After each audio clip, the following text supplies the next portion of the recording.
principal causa de mortalidade em gatos velhos. Ela é muito comum tanto em cães quanto em gatos, principalmente pelo fato de eles serem carnívoros. Na verdade, ela diz respeito a uma perda funcional aí do rim, né? O tecido renal ele vai morrendo ao longo da vida do animal e quando sobra só um pouquinho de rim ainda funcionante, esse animal vai começar a apresentar sintomas.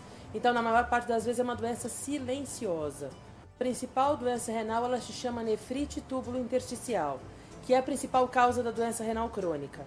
Agora, existem outras doenças, como doenças congênitas, comum em raças persas, como, por exemplo, a doença renal policística, que também pode acontecer em outras raças similares.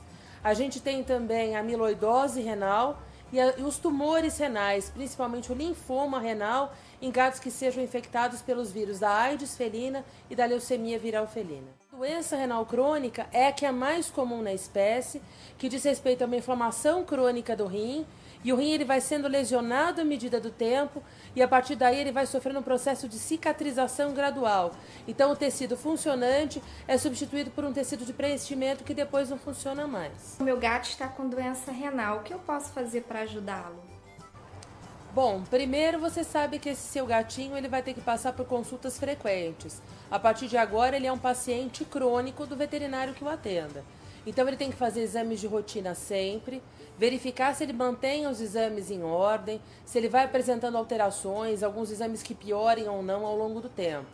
Além disso, ele tem que ser submetido a uma dieta especial, que é uma dieta que a gente chama de nefroprotetora, com restrição de proteína, e esse veterinário sempre precisa verificar a pressão arterial do seu gato, porque às vezes a gente também tem que entrar com medicação antihipertensiva.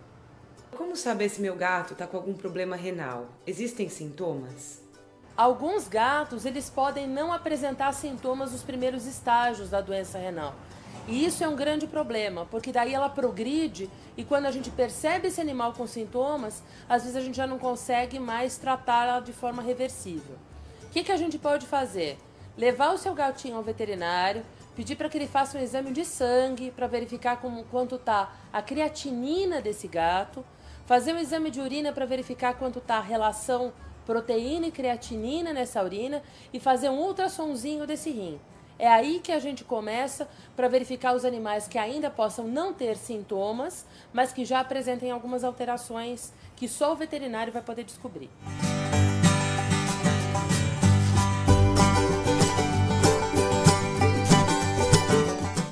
Doutora, qual é a ração mais indicada para o tratamento desta doença?